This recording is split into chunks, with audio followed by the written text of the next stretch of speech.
Yan guys, atin na pong testingin ang ating tugboat. So yan guys, nandito po tayo para mag sea trial ng ating ginawang tugboat. Yan, testing natin ngayon. Oh.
Ayan guys, good evening.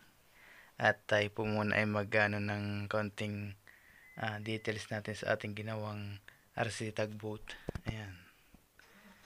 So bali guys, ang ano nito, ipa-final coating natin bukas. Ito, ililihain natin ito, final coating natin ito.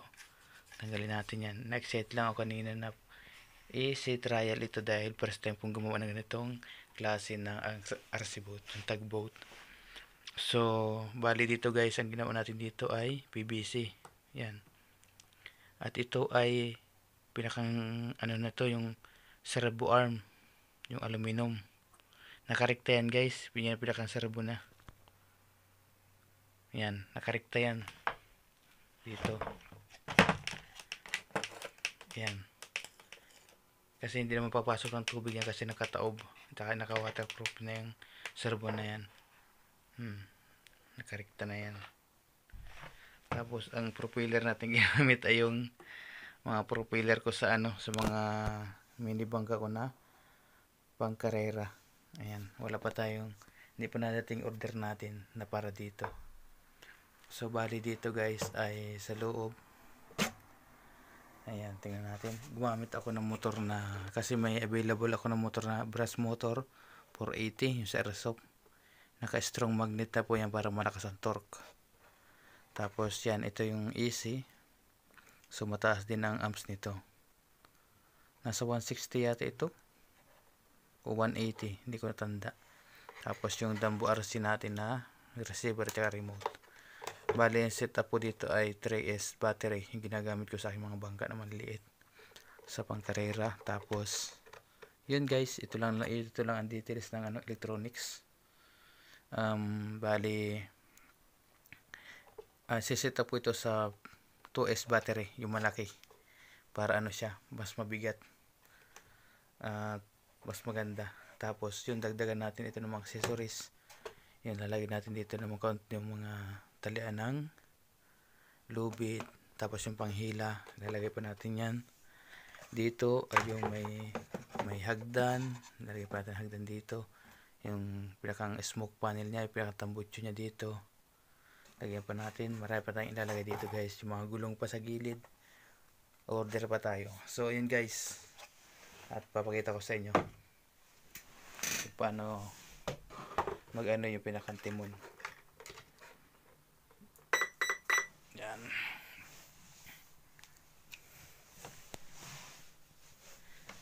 Yan, ganyan. Yan. Yan. Bali ito guys, ang propeller ay 35mm. Ganyan lang. Nakarekta.